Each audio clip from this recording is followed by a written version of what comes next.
A'udzu billahi minasyaitonir rajim. Bismillahirrahmanirrahim. Alhamdulillahil wahidil ahad alladzi lam yalid wa lam yulad wa lam yakul lahu kufuwan ahad.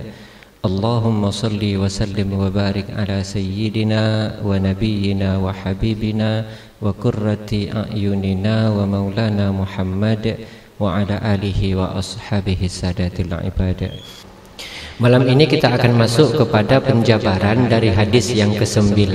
Bagi yang ada kitab boleh dibuka, atau yang sudah memiliki ilmu kasyaf lihatnya lewat kasyaf saja, nggak masalah ya.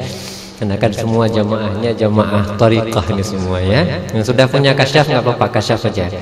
Kalau sambil merem Ustaz boleh, asal jangan tidur. Nanti alhamdulillah di sini ada Bapak Muhammad Nur sama Tengku Ampun. Yang kira-kira tidur tolong di-shoot nanti ya. Kita publiskan bahwasanya sambil tidur pun menghadiri jamaah itu enggak salah. Ya, siap-siap. Na'udzubillahi minasyaitonir rajim. Bismillahirrahmanirrahim. An Abi Hurairah Abdurrahman bin Sakhr radhiyallahu anhu qala, dari Abu Hurairah Abdurrahman bin Sakhr. Abdurrahman bin Sakhr itu nama beliau. Sementara Abu Hurairah, Abu artinya bapak, Hurairah artinya kucing. Ya, Abu artinya bapak, Hurairah artinya kucing. Beliau dipanggil Pak Kucing, Rasulullah yang memanggilnya ya Abahir, wahai Pak Kucing. Kemudian kenapa Rasulullah memanggil dengan kalimat kinayah, dengan kalimat bahasa kita ini ya, bahasa Indonesianya, dengan kalimat majas.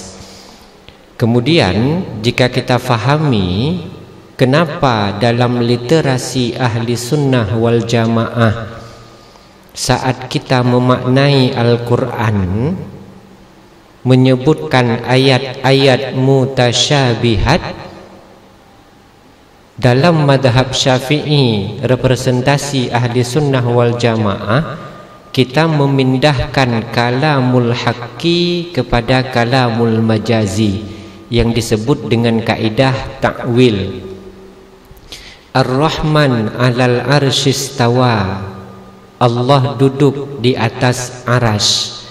Allah di atas arasy kita memaknainya dengan memindah duduk dalam artian yang sebenarnya duduk kalamul haqqi kepada kalamul majazi, bahwasanya makna duduk di situ bukan isti'la, tetapi duduk di situ bermakna menguasai arasy. Kemudian yadullah baina aidihim, kata dalam Quran tangan Allah itu di antara hati-hati hambanya. Hati hambanya itu dalam jari jemari itu Tuhan. Dalam madhab ahli sunnah wal jamaah kita sepaham bahwasanya mukhalafatuhu lil hawadis.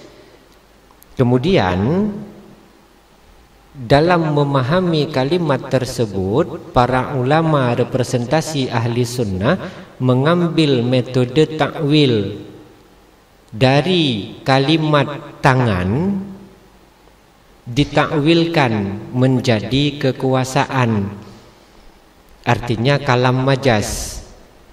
Nah, kalau bahasa contohnya almarhum Haji Saifan Nur pernah memegang biren di tangannya. Itu maksudnya apa? Beliau orang nomor 1 di biren. Kalimat ini banyak yang bertanya, Nabi enggak pernah mencontohkan, Rasulullah tak pernah memberikan contoh beliau menggunakan majas. Padahal dalam cara Rasulullah memanggil para sahabat pun beliau memanggil dengan nama majas. Umar bin Khattab an Abi Hafsin, dari ayah para singa. Pertanyaannya, apakah Umar itu bapaknya singa? Tidak. An Abu Hurairah, dari Abu Hurairah. Abu bapak, Hurairah itu kucing. Dari Pak Kucing, apakah semua kucing itu lahir dari Abu Hurairah? Tidak. Kenapa Rasulullah memanggil demikian? Itulah yang disebut cara Rasulullah menyontohkan majaz. Jadi kalau kesulitan, nggak boleh kita bilang kalau Allah punya tangan, wajib kita katakan Allah punya tangan. Bukan begitu cara memaknai bagi kita awamin nas. Kalau nggak tahu dari mana cara mengambilnya dengan kalimat Nabi nggak pernah contohkan, maka coba pelajari bagaimana Rasulullah memanggil para sahabat. Ada yang dipanggil Asadullah, singanya Allah, Umar bin Khattab. Ada yang dipanggil Abu Hurairah, Abdurrahman bin Sakhr, Pak Kucing. Ada yang dipanggil Abatir, bapaknya burung, namanya Abu Umair, adiknya Anas ibnu Malik. Ada yang dipanggil juga Saifullah. Siapa itu? Khalid ibni Walid. Siapa Saifullah? Pedangnya Allah. Emang dia pedang berjalan? Bukan. Itulah dalil dari kita mazhab representasi ahli sunnah, mengambil kalam takwil, menakwilkannya dari kalamul haqqi menjadi kalamul majazi. Bagi yang tidak paham enggak masalah, insyaallah diulang-ulang videonya nanti paham. Kenapa Ustaz katakan demikian? Agar kita tidak menyamakan Allah dengan makhluk.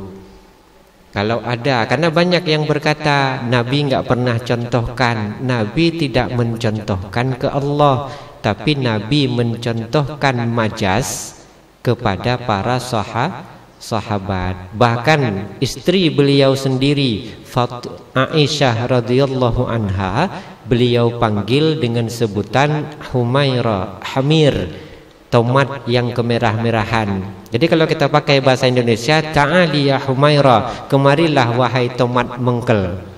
Kira-kira cocok enggak?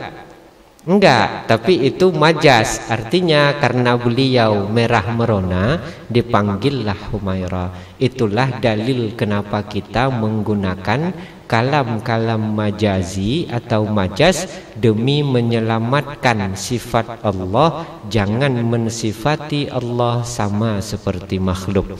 Itu tercermin dari perlakuan Rasulullah saat memanggil para sahabat. Ini masih muqaddimah, masih rijalul hadis yang kita baca. An Abi Hurairah radhiyallahu anhu qal, beliau berkata, sami'tu Rasulullah sallallahu alaihi wasallam, aku mendengar, sami'tu, aku mendengar Rasulullah sallallahu alaihi wasallam yaqul, beliau berkata, ma nahaitukum anhu fajtanibuhu, apa saja yang kami larang pada kalian, maka jauhilah larangan tersebut. Itu kalimat pertamanya. Apa saja yang dilarang oleh Allah dan Rasulnya, maka kita wajib hukumnya menjauhi larangan tersebut. Ada satu kaidah fikih dalam kitab Sulam Taufiq Sayyid Murtada Az-Zabidi. Dalam kitab Sulam Taufik, larangan Allah itu merupakan rancangan dari Allah atas hambanya yang dia ciptakan. Sehingga Islam itu pokok dasarnya cuma dua. Yang pertama yang diwajibkan, yang kedua yang diharamkan. Yang pertama yang diwajibkan, yang kedua yang diharamkan. Yang boleh mewajibkan siapa? Allah. Yang boleh mengharamkan siapa? Allah. Kenapa? Karena Islam ini milik Allah. Yang jadi masalah apabila kita ikut menambahi sesuatu yang tidak dilarang, tidak haram, tapi kita mengharamkannya. Atau sesuatu yang tidak diwajibkan, tapi kita mewajibkannya.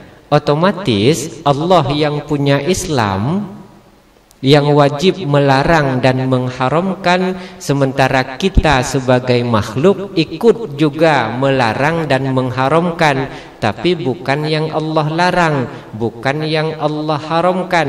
Kita menambahi keharaman sendiri. Dalam kitab Sulam Taufik, ujibu ma lam yajib fahuwa riddah, tahrumu ma lam yahrum fahuwa riddah.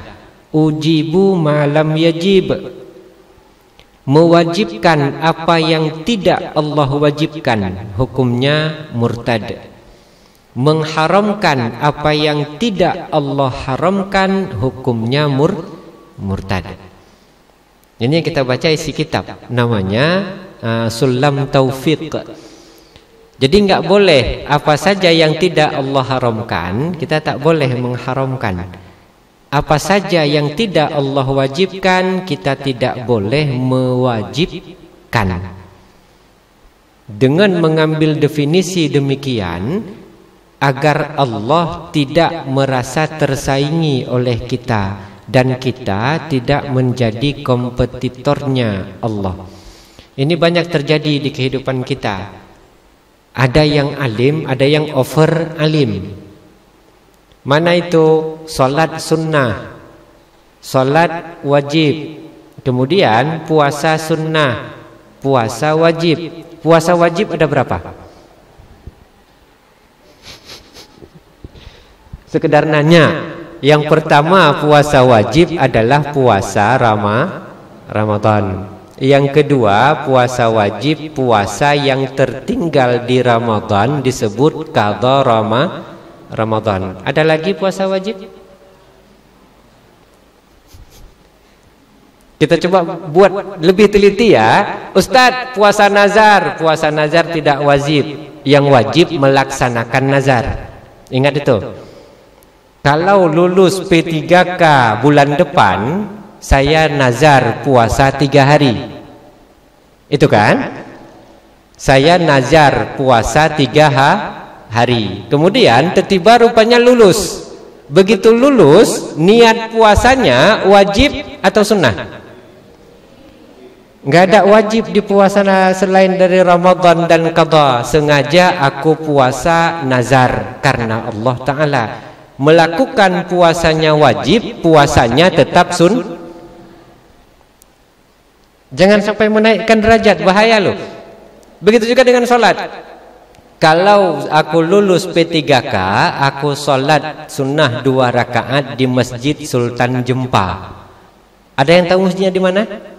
Kalau nggak tahu kebangetan. Ada. Begitu lulus P3K, maka sholat itu wajib atau sunnah? Sunnah. Kita melakukannya yang menjadi paham kan? Menunaikan nazar hukumnya wajib, sholat yang jadi nazar tetap Jangan naikkan derajatnya. Kalau naikkan derajatnya, ujibu ma lam yajib, sesuatu yang tidak Allah wajibkan tapi kita mewajibkannya, ujung-ujungnya riddah. Kalau ustadz pribadi lebih menganggapnya murtakibul kabira, dosa yang sangat besar karena menyaingi Allah dalam syariat. Solat tadi, begitu kita nazar, pas selesai nazarnya sengaja aku solat sunat 2 rakaat nazar karena Allah Ta'ala. Iya kan?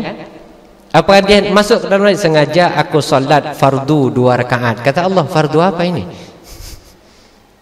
Jadi menangani masalah-masalah kecil jangan sampai salah itu penting.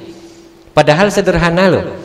Tapi karena kita tanpa sadar menaikkan derajat yang sunnah dengan penyebutan yang wajib, Sulam Taufik yang menjawab, Sayyid Murtadha Az-Zabidi, ujibu ma lam yajib fahuwa riddah, mewajibkan apa yang tidak Allah wajibkan hukumnya murtad. Itu hati-hati. Karena kita menjadi saingan Allah dalam syariat. Kita kan semua rentan pada nazar dan kita biasa bernazar.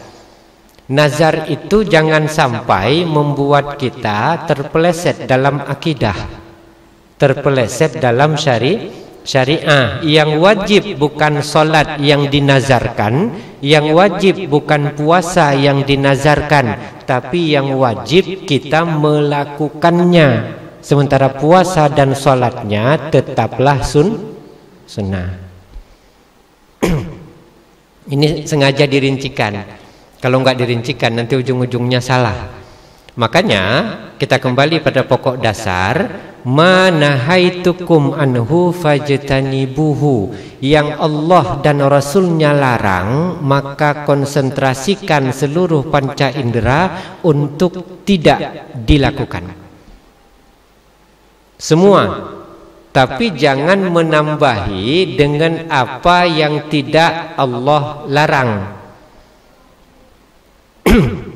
Kalaupun menambahi bukan mengatakan dia haram, sehingga yang tadinya tidak haram kembali pada posisi tidak haram. Nanti representasinya kita ambil dalam Quran. Al-Quran menyatakan sesuatu yang haram, jelas haramnya. Selama Allah menyebutkan haram, innamal khamru wal maisir, Allah sengaja menyebutkan rijsun min amalis syaitan, itu minuman dan perbuatan dari syaitan, hukumnya mutlak haram. Langsung Allah yang sebutkan. Sementara yang tidak langsung Allah sebutkan, kalam kinayah, kalam perumpamaan dalam Al-Quran tidak boleh naik status. Bolehnya di mana? Kita pribadi. Umpamanya, saya Ustaz, kalau saya sekarang kan tinggi darah Ustaz. Jadi bagi saya Ustaz, daging kambing itu sudah saya haramkan. Kadang banyak yang ngomong demikian. Dengan kalimat yang hampir sama, Rasulullah Muhammad ditegur oleh Allah. Pernah kejadian, Rasulullah Muhammad sallallahu alaihi wasallam, beliau masyhur punya berapa istri? Berapa? 9. Yakin itu 9? Istri Rasulullah 11. 2 diantaranya budak. Budak itu tidak lagi dianggap budak karena Rasulullah menikahinya dan dimerdekakan menjadi manusia merdeka. Jumlahnya 11. Wafat yang pertama Sayyidatuna Khadijah. Udah, setelah beliau punya 11 istri, kejadian di kota Madinah. Malam ini jatahnya umpama Rasulullah kan tidur di rumah Sayyidah Aisyah di mihrab masjid, mihrab kamar masjid yang sekarang jadi raudhah. Di mana Rasulullah yang tempoh hari kita lihat waktu umrah ada makamnya, itu bukan makam tapi intaqa ila rafiqil a'la. Disitulah kamar Rasulullah. Saat beliau malam, umpamanya malam Senin jatah Aisyah, malam Selasa jatah Saudah, malam Rabu jatahnya Hafsah, malam Kamis jatahnya yang lain lagi. Begitu pas tiap malam beliau menggilir istri-istrinya 1, 2, 3. Pertama rumah Sayyidah Aisyah, tempat beliau pulang. Yang paling dekat rumah Sayyidah Aisyah adalah rumah bintu Umar, anak Sayyidina Umar yang menikah dengan Rasulullah. Siapa namanya? Udah tiap hari ngaji kita. Sayyidatuna Hafsah, Aisyah, Hafsah. Kemudian baru istri yang lain, Aisyah, Hafsah, Sofia, baru jumpa yang lain. Menariknya, Sofia, Hafsah, tiap kali Rasulullah tahu dia, kalau bahasa kita tiap jam 9 Rasulullah keluar dari rumah Aisyah untuk mendatangi rumah istrinya yang lain. Begitu keluar Rasulullah ditunggu sama Hafsah. Tahu Hafsah Rasulullah paling suka kurma. Begitu pas keluar Rasulullah, lewat rumah Hafsah yang pertama, singgah ya Rasulullah, aku hidangkan kurma untukmu, kau tak perlu masuk, katanya. Begitu dikasih sama Hafsah, diambil Rasulullah. Begitu diambil Rasulullah, waktu mau pamit Rasulullah habis makan 2 kurma atau 3 kurma, diambil tangan Rasulullah, dicium tangan oleh Sayyidah Hafsah, dicium kening Hafsah, dipeluknya Hafsah di depan pintu itu, baru beliau pergi ke istri yang lain. Hampir tiap malam begitu, tetap Hafsah nunggu. Tetap Hafsah nunggu. Demi baktinya ke Nabi, cuma nawarin kurma loh. Yang menarik itu jadi sebab begitu pas masuk ke rumah Sofia, ditanya, "Ya Rasulullah, kenapa mulutmu bau kurma?" Rasulullah nggak pernah bohong. Apa kata Rasulullah? "Oh, tadi aku singgah sebentar di rumah Hafsah. Malam ini kan jatahku. Ngapain dia tempat Hafsah?" Itu kata istrinya. Kata istrinya yang lain, "Malam ini kan dia jatahku. Ngapain singgah ke tempat Hafsah?" Tapi disimpan sama si istri. Kemudian malam besoknya sebelum keluar dari rumah, jumpa lagi sama Hafsah. Memang begitu. "Ya Rasulullah, makanlah kurma." Makan lagi kurma 2. Begitu lagi, dipeluknya, diciumnya keningnya, pergi ke rumah istrinya yang berikutnya. Dicium, "Ya Rasulullah, kenapa engkau bau kurma? Dan aku cium ada bau lain di tubuhmu ya Rasulullah." "Oh, aku baru singgah dari rumah Hafsah." Ngomong lagi dalam hati si istri Rasulullah, "Ini kan jatahku malam ini, ngapain Rasulullah duluan tempat Hafsah?" Bayangkan itu. Sampai ada 8 istri Nabi yang lainnya, cuma kara-kara kurma dimakan Rasulullah selalu di rumah Hafsah, enggak mencakapi Rasulullah, termasuklah Sayyidatuna Aisyah. Enggak dicakapinya Rasulullah 1 minggu. Wujuduhu ka'adamihi. Pulang Rasulullah, "Aku mau makan." Ambil aja sendiri. Nah ya. Jadi kalau ada istri yang begitu, itu niru sifat istri Nabi ya. Kita nggak boleh marah. Kadang kita salah. Nah, "Aku mau makan." Ada itu, ambil aja sendiri. Rasulullah kepikiran, dulunya nggak pernah gini, kenapa sekarang begini? Kenapa sekarang begini? Terakhir beliau susah. Begitu beliau susah, beliau keluar. Begitu beliau keluar, jumpa dengan Abu Bakar, jumpa dengan Umar. Dilihat oleh Umar, "Ya Rasulullah, kenapa wajahmu terlalu suram malam ini ya Rasulullah? Biasanya aku lihat wajahmu terang seperti purnama." Dijawab sama Rasulullah, "Aku kepikiran." Mikir apa? Mikir anak kalian. Istri-istrinya anak para sahabat. Ada? "Apa yang kau pikirkan? Istriku sekarang kok lain semuanya.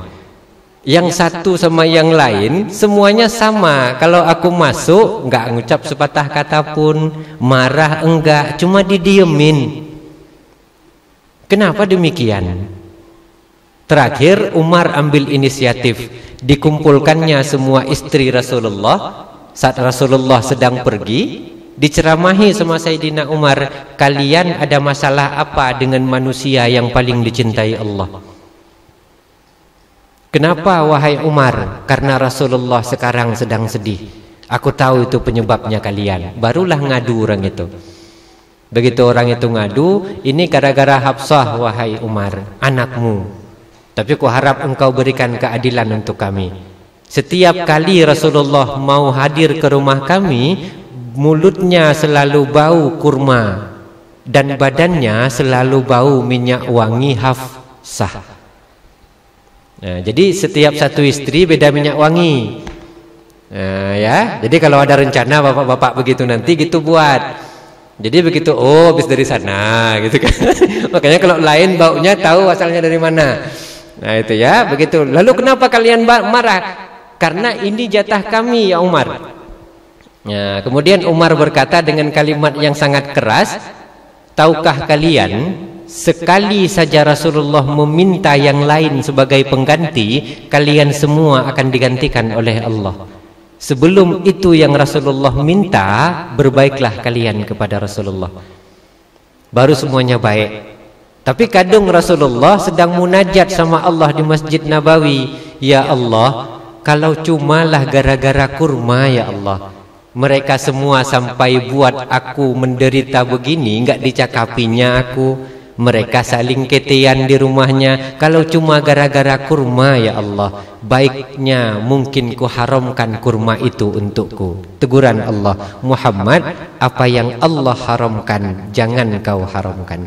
Apa yang Allah tak haramkan jangan engkau haramkan. Itu isbat. Dibuat kisah kehidupan Rasulullah tujuannya ke kita. Yang Allah tak haramkan kita tidak boleh mengharamkan. Yang Allah tak melarang kita tidak boleh ikut melarang. Ingat itu, ingat baik-baik. Penjabarannya nanti biar kajian ibu-ibu aja. Nah, tapi yang paling jelas, manahaitukum, apa saja yang tidak dilarang, apa saja yang dilarang oleh Allah, maka itu kewajiban bagi kita untuk benar-benar tidak melakukannya. Tinggalkan sekuat tenaga, wajib kuat. Ada tarkuhu haram wajib. Kemudian sambungan hadisnya, wa ma amartukum bihi fa'tu minhu mastata'tum, dan apa saja yang aku perintahkan atau yang kami perintahkan kepada kalian, lakukan semampunya. Jadi kewajiban kita paling utama meninggalkan dulu yang dilarang. Itu harus bisa, enggak ada tawar-menawar. Tapi kalau yang wajib kedua, atas yang Allah perintahkan, maka kewajibannya lakukan semampu kita. Semampu kita. Nah, dalam analogi kita, sehari semalam kita diwajibkan melakukan sholat 5 waktu. Tidak sanggup melakukan kelima-limanya, jangan tinggalkan kelima-limanya. Begitu juga dengan kewajiban yang lain. Kewajiban kita sebagai seorang pendidik, kewajiban kita sebagai seorang murid, UBE tapubut. Jangan dipaksakan. Karena kalau dipaksakan, ini yang nantinya timbul konflik. Contoh paling mudah begini. Setiap tahunnya itu di Nanggro Aceh Darussalam ada ribuan para ustad-ustad baru bermunculan. Nyo kan? Tamat Ba'dayah Padumdro dalam setiap tahunnya. Kemudian apabila kita atas kewajiban menyampaikan ilmu menganggap itu wajib mutlak, maka hukumnya bahaya bagi sesama para tengku.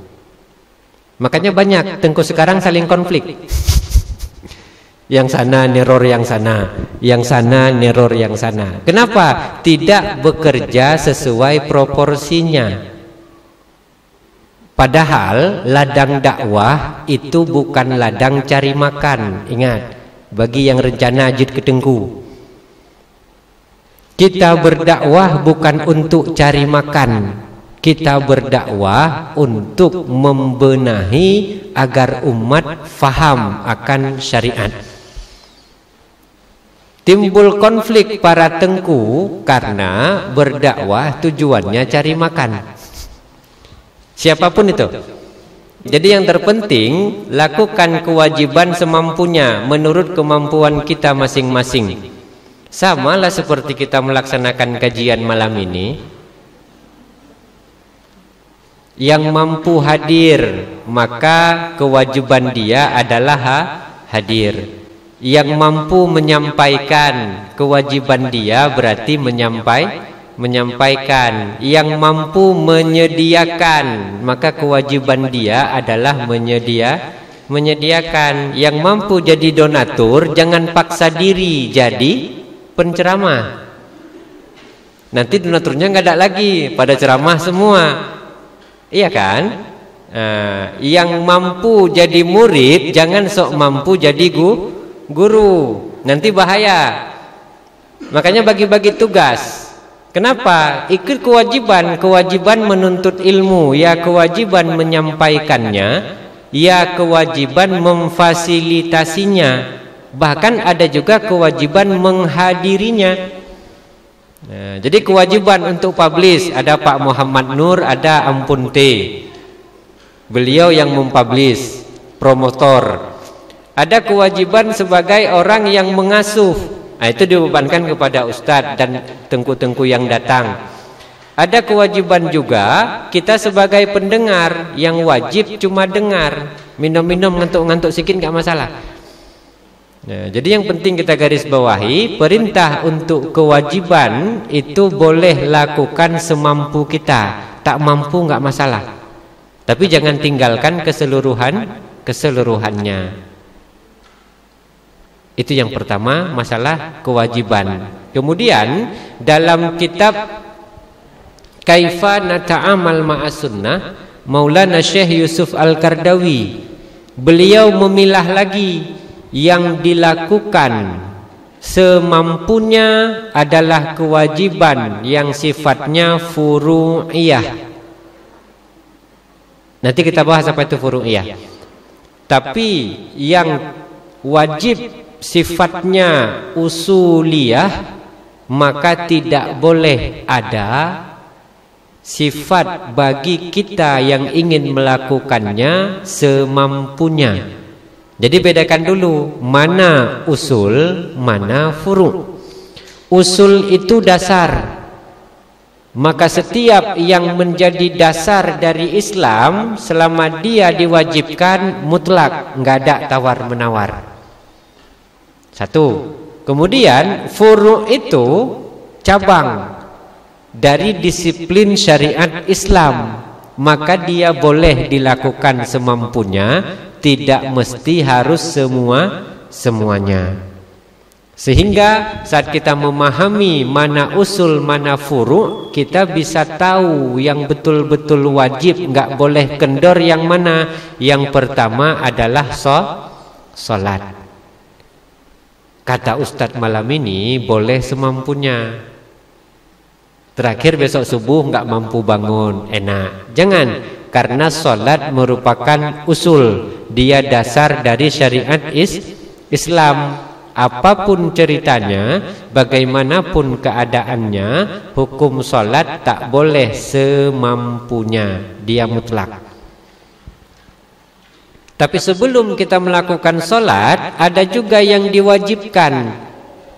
Apa itu? Wajib menuntut ilmu untuk memahami cara salat.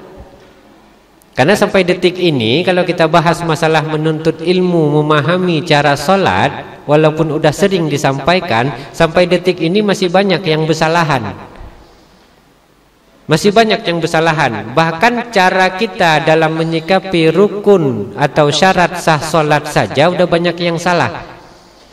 Makanya kalau kita buat kajian paling tipis, paling singkat, sebelum kita salat itu yang diwajibkan adalah wudu. Sebelum salat, wudu menjadi syarat sah salat. Lalu pertanyaannya, wudu dianggap sah apabila kita mengetahui rukunnya wudu. Lalu pertanyaannya, ada berapa rukun wudu? Nah, ada yang 13, ada yang 6. Berapa rukun wudu? Saat kita tidak tahu rukun wudu, otomatis kita wudu tanpa memahami rukun, berarti wudu tidak sah. Dan dengan wudu tidak sah tersebut kita salat. Salat tanpa wudu yang sah, hukum salat juga tidak sah. Bayangkan loh. Padahal cuma satu, wudu. Kemudian memahami antara kaidah kalam dalam wudu. Ibu-ibu udah sering saya jelaskan, biar ingat lagi nih si bapak-bapak sekarang. Karena kalau istrinya yang ngomong, alah berdoa kajabut ke pernolong. Ada itu, model gitu ya. Jadi Ustadz ulangi sekarang. Kalimat dalam wudu itu ada yang istilahnya ghaslu, ada yang istilahnya mashu. Ghaslu itu bahasa Acehnya rah. Bahasa Indonesianya basuh. Basuh itu punya syarat. Apa syaratnya? Jaryul ma'i alaiha, wajib mengalir air tersebut. Makanya kalau kita mau wudu, begitu tangan sikit ujung enggak basah, enggak boleh tarik yang di bawah. Wajib mengalir karena syaratnya ghaslu kalimatnya. Ladumna orang tunggu sembahyang, hai kalau enggak pernah yang teh henyo. Kali Tidak sah wudu. Kenapa? Syarat dari ghaslu membasuh jaryul ma'i 'alaiha. Makanya kalau kita umpamanya wudu pas di tangan, sampaikan dia ke atas, alirkan air itu. Bek sampuh. Tahu yang namanya sampus dalam bahasa Aceh? Bek sampuh. Natom tangi ngan umit ibu dah rumah sakit, keluar dari rumah sakit atau dia diopname, tidur anak kita sebelah kita, dia nggak mau pulang. Cuci muka dulu, ambil air di bak. Ada kan? Itu namanya mashu, bukan ghaslu. Dia bukan membasuh tapi menyapu dengan air.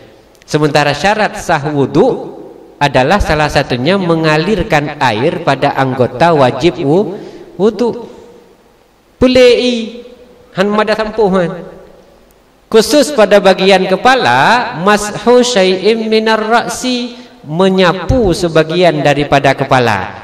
Culuk ilang kula, retik, sampu, sah. Tapi kalau di tangan, ghaslul yadaihi, ghaslul wajhi, syaratnya saja kita harus faham. Makanya han mumada cok itu punya ubine. Lanjut. Makanya diajarkan oleh guru-guru kita, baik yang sanadnya tersambung kepada Rasulullah ataupun yang tidak tersambung tapi tersambung melalui guru, mengambilnya itu tetap ambil air dari atas pertama, turunkan dia ke pinggir. Ambil air lagi dari atas dia kedua, turunkan dia ke pinggir. Karena sifat benda cair mengalir ke tempat yang lebih rendah.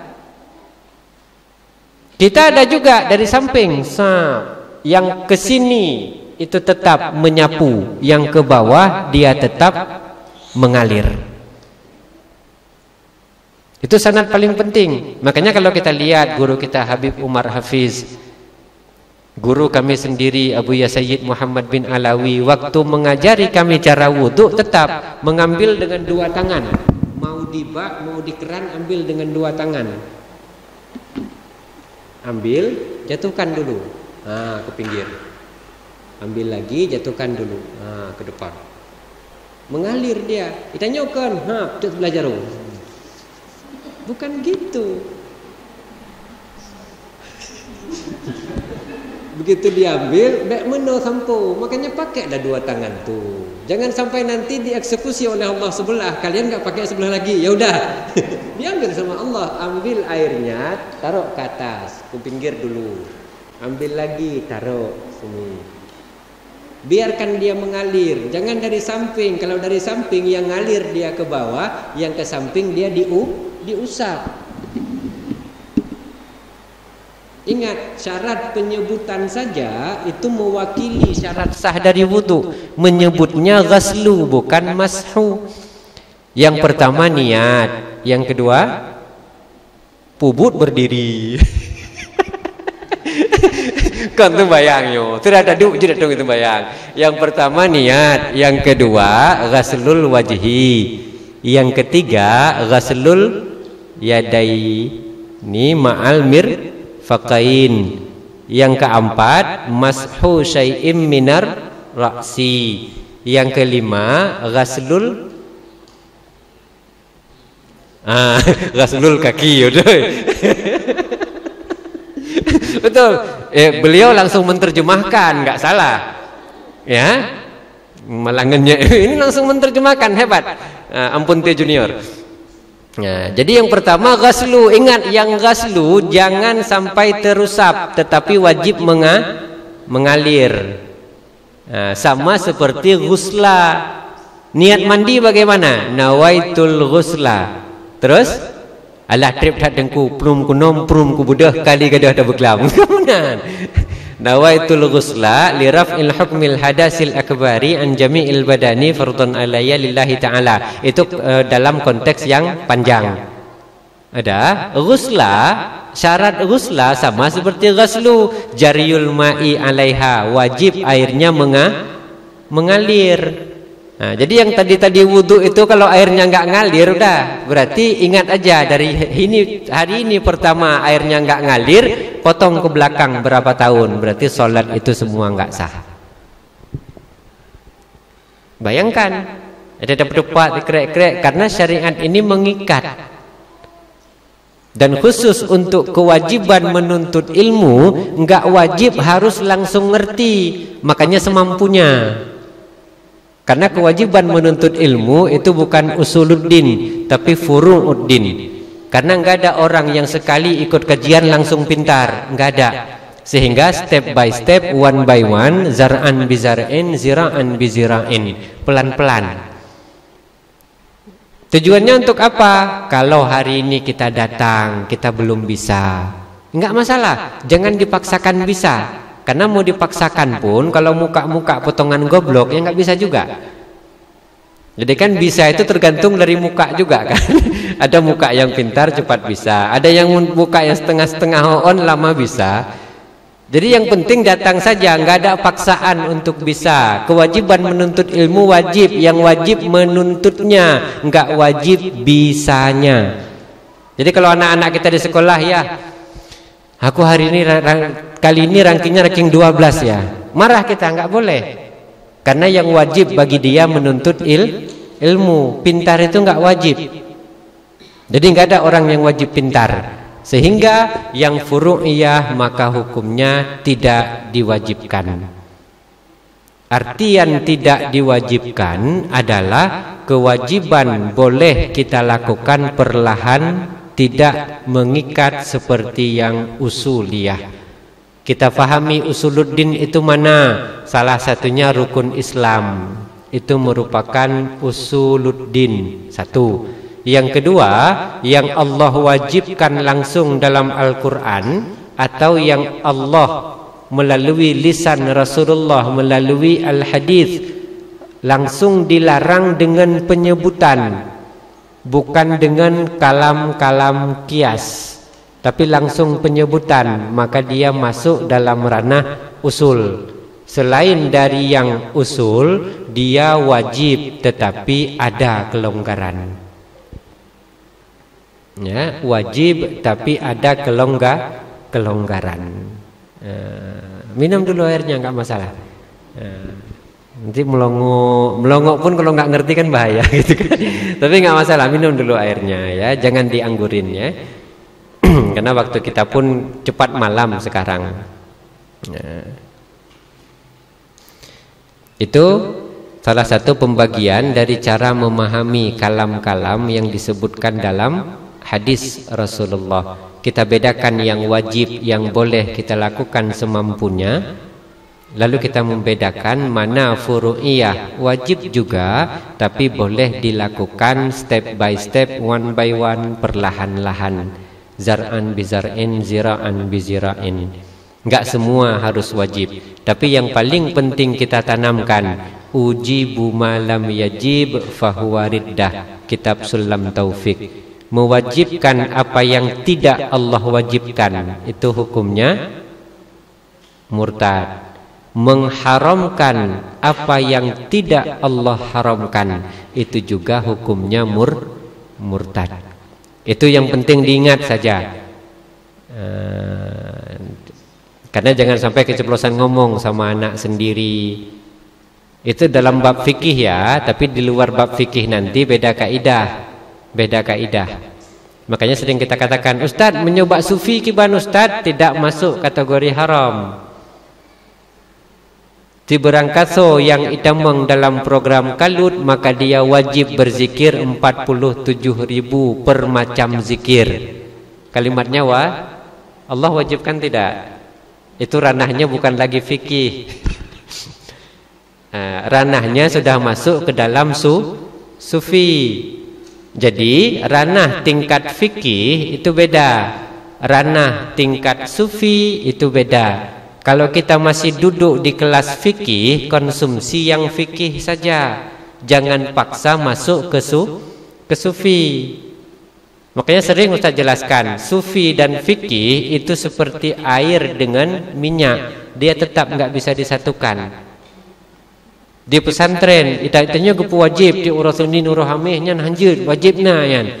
Bahkan yang bilingual school, yang dua bahasa wajib hanjut kenang bahasa Aceh mu BO. wajib menyukan bahasa Inggris, bahasa Indonesia, wajib kalimatnya, itu kan? Itu wajib penerapan dalam komunitas, bukan mengeneralisir. Kita ambil fatwa sikit. Kenapa Majelis Ulama Indonesia mengharamkan rokok kepada, ada diharamkan semua? Tidak. Kenapa? Karena Allah dan Rasulnya tidak mengharamkan secara kalimat langsung. Innamal haramud dukhan, enggak ada. Sesungguhnya aku haramkan asap-asap rokok. Tidak.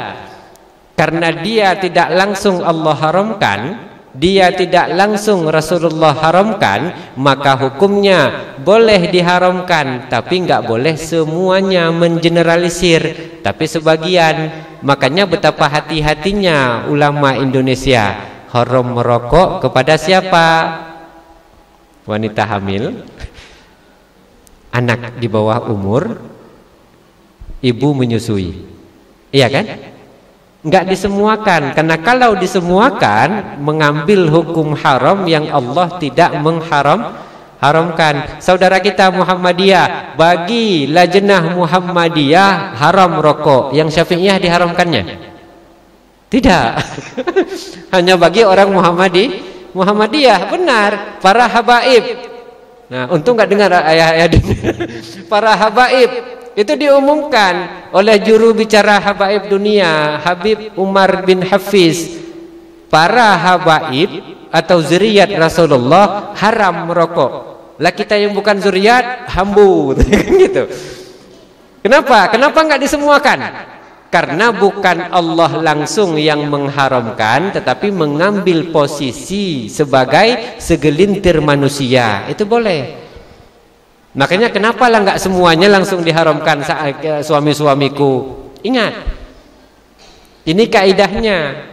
Allah tak langsung mengharamkan, Rasulullah tak langsung mengharamkan. Ayat yang dipakai sebagai dalil itu bukan menyebut rokok haram, tapi ayat-ayat yang sifatnya adalah kinayah, perumpamaan. Janganlah menjerumuskan kalian kepada kematian. Yang menjerumuskan kepada kematian bukan cuma rokok. Awak beli sepeda motor jerumuskan kepada kematian. Ya kan Pak? Iya. Catatan tahun lalu 325 korban meninggal dalam setahun. Gara-gara apa? Kecelakaan, bukan rokok. Jadi kalau jangan menjerumuskan kalian pada kematian, ya jangan laranglah orang beli sepeda motor. Tapi nggak ada fatwa itu Pak ya. Pembunuh terbesar di dunia itu boleh search di Google, jantung koroner. Ya Pak ya? Nah, jantung koroner. Lalu penyebab utamanya apa? Daging merah. Kita mak megang gak ada yang haramkan daging. Ya Pak kan? Langsung tanya sama asisten dokter gitu. Dokter gak ada yang bilang daging merah itu haram. Lah kita tiap hari beli. Kenapa? Pak, buka search boleh. WHO, Badan Kesehatan Dunia di bawah naungan PBB itu membuat rilis per tahunnya bahwasanya pembunuh nomor 1 dunia yang paling awal itu jantung koroner. Penyebab utama yang dikonsumsi bisa menjadikan jantung koroner adalah daging merah. Lalu kalau kita menjerumuskan pada kematian, ada yang mengharamkan daging sapi merah. Daging merah ada yang diharamkan di sini, enggak kan? Ada apa enggak? Padahal dia pembunuh nomor 1. Boleh search di Google, tak percaya. Nah, jadi jangan jadikan dalil kalau tidak langsung disebutkan, maka dia tidak boleh dianggap pengeneralisir. Hanjut tapu harum mandum untuk sebagian jud. Nah, makanya kami dulu pun kalau masih SMA, ayah bilang itu, kalian pokoknya selama kalian masih SMA, masih belum bisa cari uang sendiri, haram kalian merokok. Belum bisa nyari uang sendiri. Begitu selesai SMA, tamat dari kuliah, mau ngerokok tak masalah. Ini bukan bela rokok ya, bukan. Nanti yang Ustaz itu ngerokok dia ngebela pantas, bukan gitu. Tapi objektif dalam ilmu, nggak boleh sembarangan. Igonya mentang-mentang merokok, droga bela rokok. Bukan itu masalahnya, bukan itu masalahnya. Nah, karena semua yang kita lakukan itu kontrolnya basic syariah. Ngeri loh, kata dalam kitab Sulam Taufik, ujibu ma lam yajib fahuwa riddah, tahrumu ma lam yahrum fahuwa riddah. Enggak diwajibkan kita wajibkan, ujung-ujungnya murtad. Enggak diharamkan kita mengharamkan, ujung-ujungnya murtad. Murtad itu keluar dari Islam. Kenapa? Membuat syariat tandingan dari syariat Allah. Yang wajib mengharamkan cuma Allah, yang wajib mewajibkan cuma Allah. Lah kita siapa? Makanya enggak boleh terlalu. Makanya banyak ulama-ulama kita di Nanggro Aceh Darussalam, mulai yang legendaris sampai yang sekarang, mereka enggak berani sembarangan. Kenapa? Yang dikonsumsi puluhan ribu kitab. Setelah dibaca, pertimbangannya banyak, enggak berani awak. Makanya di kantin pesantren, di kantin pesantren dilarang merokok para santri. Guru boleh. Betul. Kenapa? Karena kalau dibilang umpamanya semuanya melanggar kaidah kitab.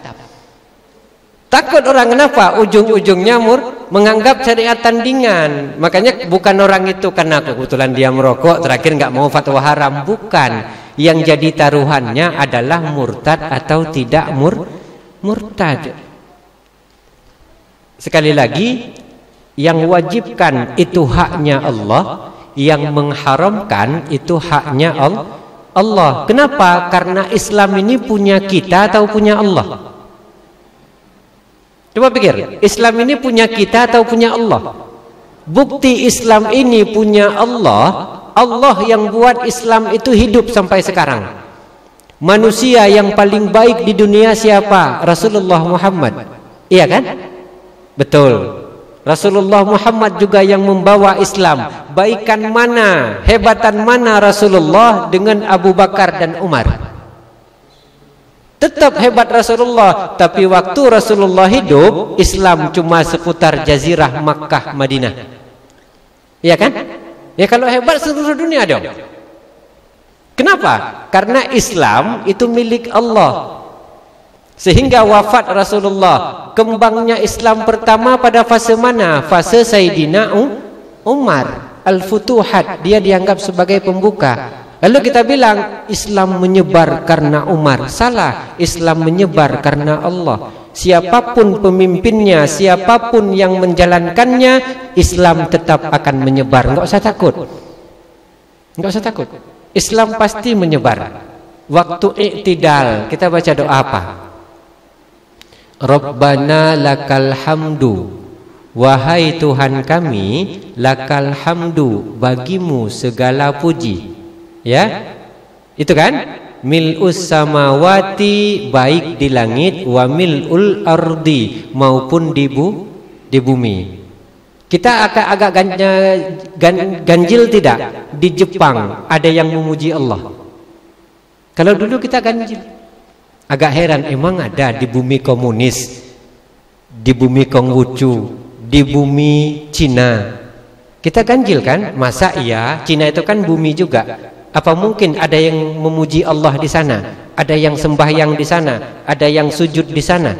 Kita masih ganjil saat kita masih di masa megalitikum, alam batu, zaman batu. Tapi semakin pesatnya ilmu pengetahuan, kita tahu betapa banyak TKI Indonesia yang bekerja di Cina. Iya kan? Betapa banyaknya TKI Indonesia yang bekerja di Jepang sampai Korea. Bayangkan, Brazil nggak kenal Islam karena membuat hubungan bilateral dua negara dengan Indonesia. Lalu Indonesia menempatkan kedutaan besarnya di Sao Paulo, Prancis, Sao Paulo, Brazil. Sampai di ibu kota Sao Paulo ada masjid satu. Masjid apa? Masjid dari konsultan kita di sana. Bayangkan itu. Kita nggak bisa bayangkan kalau di Papua itu ada orang Islam, tapi berkahnya dibuka Nusantara Sehat. Iya kan? Bersedia ditempatkan di belahan bumi manapun dalam wilayah negara Kesatuan Republik Indonesia, para perawat, para bidan. Kemudian mereka ikut seleksi, lewat, ditempatkan sampai ke Papua. Bidan sampai ke sana, karena dia bidan ditempatkan ke rumah sakit, dia muslim, lalu dia bilang, kami butuh tempat ibadah, di Papua ada masjid, di Papua ada musala. Jadi kita harus berterima kasih juga. Jadi yang buat Islam itu merebak bukan karena kita, tapi karena Allah. Jadi nggak usah takut. Kalimat tadi saya katakan, Islam ini milik Allah. Jadi jangan merasa kita ini ikut campur dalam Islam.